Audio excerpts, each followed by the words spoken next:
सबको जय मसीह। बाइबल के वचन में लिखा है कि मैं तुझे ऐसी कठिनाई वाली बातें बताऊंगा जो आज तक तुमने न सुनी होगी और न जानी होगी। और मेरे दोस्तों, मैं आज आपको ऐसी बात, ऐसी गवाही के बारे में बताने जा रहा हूँ जो आपकी लाइफ को हिला के रख देगी। उससे पहले इस चैनल को सब्सक्राइब कर लो, बेल आइकन को दबाओ, ताकि जो भी मुझे नई नई बातें परमेश्वर की ओर से मिलती रहें, मैं यहाँ पे लोड करूँ और आप तक पहुँचती रहे। आमीन। तो चलिए हम शुरू करते हैं और इस वीडियो को पूरा देखना ताकि हम जान सकें कि एक माता सच्चा परमेश्वर प्रभु यीशु मसीह है पूरी दुनिया के अंदर,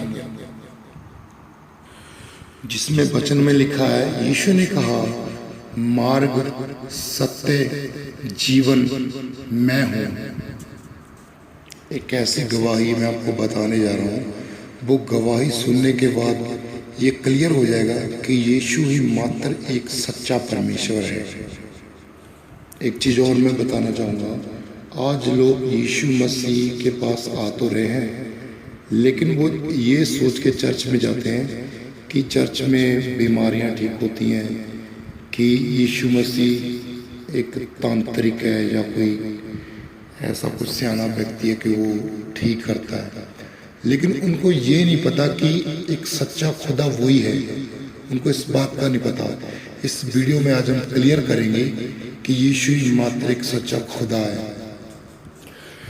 जब तक हम यीशु मसीह को अच्छी तरह से समझ ना लें, दोस्तों, अगर आप चर्च भी जाओ, कुछ भी करो, तो कोई फायदा नहीं है। हमें जानना जरूरी है कि यीशु मसीह आखिर कौन है और यीशु मसीह इस जगत में क्यों आया, उसका इस संसार में आने का उद्देश्य क्या है, कारण क्या है और वो है कौन। ये हमें जानना बहुत ही जरूरी है, इम्पोर्टेंट है। ये भी बताया गया है कि यीशु मसीह एक मनुष्य यानी कि इंसान की तरह शरीर लेके दुनिया में आया है। तो हमें जानना जरूरी है आखिर ऐसा क्यों हुआ। तो मैं बताऊंगा, आपको ध्यान से सुनना, क्योंकि इसको सुनने के बाद आपको काफ़ी ज़्यादा मदद, हेल्प मिलने वाली है। जो हमारे दिमाग में टेंशन है, चिंता है कि ये क्या चीज़ है, कुछ धर्म बदली तो नहीं, ऐसा क्या है, ऐसा कुछ नहीं है। आप पूरी वीडियो सुने, आपको पता चलेगा कि आखिर क्या चीज़ है ये। तो हम वचन को पढ़ेंगे, प्रेरितों के कार्य जिसके 4 अध्याय में लिखा है।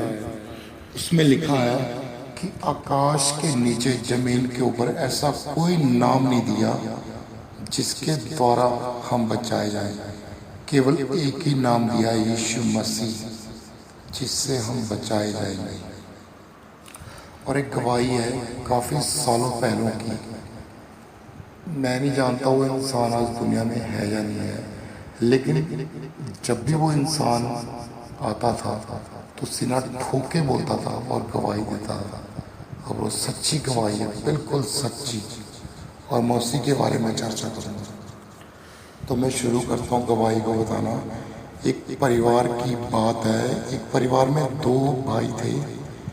एक भाई जो है वो तो यीशु मसीह को जानता है, और दूसरा उसका जो भाई है वो है काली देवी का बहुत बड़ा भगत। बहुत बड़ा नहीं, यानी कि बहुत बड़ा भगत। काली देवी के भगत तो बहुत है, लेकिन वो जो भगत था वो इतना स्ट्रांग था कि वो हर मंगलवार जो भी दिन चुने हुए थे काली देवी के, उसको बड़ी बड़ी बलियां दिया करता था। उसका बहुत विश्वास था काली देवी के ऊपर। और इस बात को लेकर काली देवी इतनी खुश थी उस व्यक्ति से कि उसके आमो सामने उससे बात भी करती थी, उससे मिलती भी थी। लेकिन जो उसका दूसरा भाई है जो यीशु मसीह को मानता है, वो अक्सर उसको यीशु मसीह के बारे में बताता रहता था। जो उसका भाई काली देवी का भगत था उसको। तो उसने बहुत बार अपने भाई को बोला कि यीशु मसीह के बारे में जानो, वो ही सच्चा परमेश्वर है, उसने हमारे पापों के लिए अपनी जान दी। उसने बहुत बार उसको बोला कि तुम यीशु मसीह के बारे में जानो। अपने भाई को, जो काली देवी का भक्त था, उसको अपनी भाई की बातों के ऊपर उसको बहुत चिढ़ होती थी, जो काली देवी को मानता था। तो उसने अपने भाई को बाइबल का न्यू टेस्टमेंट की नया नियम की किताब दी कि तू इस पे गौर करना और पढ़ के देखना। तो उसने उसको इग्नोर कर दिया, ऐसे फेंक दिया जैसे कि नॉर्मल किताब को फेंकते हैं। उसके भाई ने, जो काली माता को मानता था। तो एक दिन क्या हुआ, जैसे कि जिसका जीवन परिवर्तन होना होता है, वो घर पे आया, उसने पूजा की, काली देवी से बातें हुई। पूजा खत्म होने के बाद उसके भाई का ध्यान, जो काली माता का पुजारी था, एकदम से उसका ध्यान नए नियम की तरफ गया। उसने उसको खोला।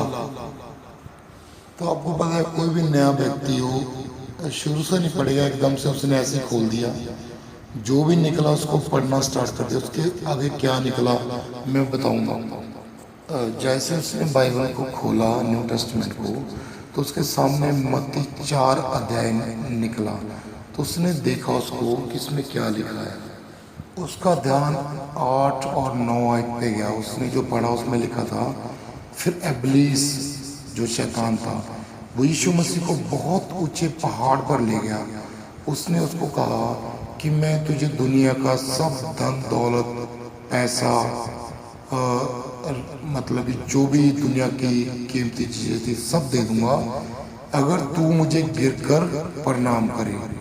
शैतान ने ऐसा यीशु मसीह को कहा कि अगर तू मेरे आगे झुक जाए, ये सब मैं तुझे दे दूंगा।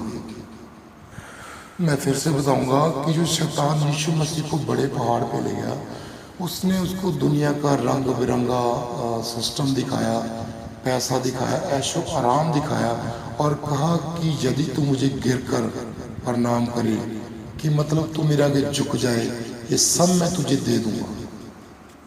सो दोस्तों, एक चीज याद रखना, ये जो धन दौलत है ये शैतान भी दे सकता है, क्योंकि उसने यीशु को भी ऑफर किया था कि मैं तुझे सब कुछ दूंगा, तू मेरे आगे झुक जा। ये ध्यान रखने वाली बात है।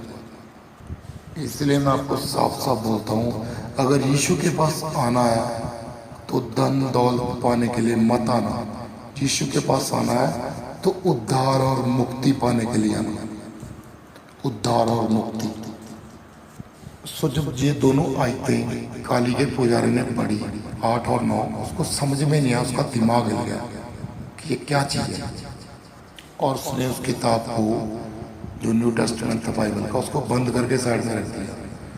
अगली बार जब हम मंगलवार को फिर पूजा करने के लिए काली के सामने आया, तो जब वो इंसान का काली माता की पूजा करने के बाद आमो सामने बात हुआ, तो उसने कहा कि देवी माता, मैं आपसे एक सवाल पूछूं? उसने बोला हाँ बेटा पूछो। तो उसने कहा, तो उसने बोला कि जो मेरा भाई है वो हर बार मुझे बोलता है कि यीशु के बारे में जानो। उस पुजारी ने बोला काली माता को। तो उसने कहा कि यीशु आखिर है कौन? काली के पुजारी ने काली माता से सवाल किया ये कि आखिर यीशु कौन है। वो आपस में बात कर रही थी। सो दोस्तों, ये कोई किताबी बात नहीं है, ये सच्ची घटना है और सच है, ये कोई झूठ नहीं है। तो मैं आपको एक बात बता दूं, जब काली देवी ने उसको जो मुड़ के जवाब दिया, वो हिला देने वाला जवाब दिया उसने। आप सुन के हैरान रह जाओगे कि ऐसा क्या कह दिया उसने। तो काली देवी ने कहा उसे, अपने भगत से, कि तुझे यीशु से क्या लेना है? तू मुझे झुक के सजदा कर, मेरी जो बलियां चढ़ाता रहे, तो जो बोले मैं तुझे देती रहूंगी, पैसा पूसा आराम है सब कुछ तुझे दूंगी। ऐसा काली माता ने अपने भगत से कहा। तो दोस्तों, जब उस पुजारी ने ये बात सुनी, काली माता ने जो कही, तो उसका दिमाग हिल गया। उसने सोचा यही तो मैं आज उस किताब में नए नियम में पढ़ के आया हूँ कि शैतान ने कहा था कि यदि तू झुककर मुझे सलाम करे तो मैं तुझे सब कुछ दे दूंगा। जब उसके भाई पुजारी को ये ऐसी बात शौक देने वाली पता चली तो उसकी जो उत्सुकता थी और बढ़ गई। उसने सोचा कि आज मैं जान के रहूंगा जिसके बारे में मेरा भाई अक्सर चर्चा करता है, आखिर ये यीशु है कौन, मैं जान के रहूंगा। उसने फैसला कर लिया। जो पुजारी था, बहुत बड़ा पुजारी काली का, उसने फैसला कर लिया। फिर उस पुजारी ने बार बार देवी से पूछना शुरू कर दिया कि तू मुझे बता आखिर यीशु कौन है।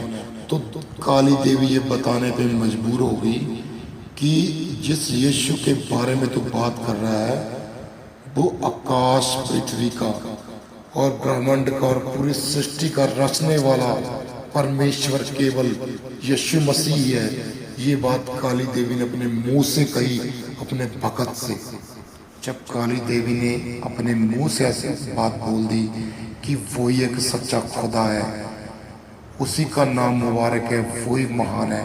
क्योंकि शैतान भी जानता है परमेश्वर के बारे में, हर चीज जानता है, पर वो बताना नहीं चाहता क्योंकि वो अपनी पूजा करवाना चाहता है। क्योंकि उसको पता है अगर इंसान को पता चल गया कि असली खुदा कौन है वो मुझे छोड़ देगा। लेकिन बार बार पुजारी के पूछने से काली देवी मजबूर होगी बताने से कि अब तो मुझे बताना ही पड़ेगा इसे। क्योंकि जब हम बाइबल में पढ़ते हैं यीशु ने कई दुष्ट आत्माओं को निकाला और वो दुष्ट आत्माएं भी जानते कि यीशु कौन है। उनको सही सही साफ तरीके से पता है कि यीशु मसीह ही एक सच्चा खुदा है, वो परमेश्वर एक लौता पुत्र है। सब दुष्ट आत्मा और शैतान इब्लीस भी इस बात को जानता है। तो काली देवी ने भी यही बोला कि वो जीवित परमेश्वर है, जीवित परमेश्वर का पुत्र है। तो जब ये बात उस पुजारी ने सुना, उसके दिमाग में ये बात गई, तो उस पुजारी ने जब ये सुना कि जब मेरी देवी कह रही है कि वही जीवित परमेश्वर है, वही सच्चा खुदा है, तो उसने उसी दिन से अपना जीवन यीशु को दे दिया है।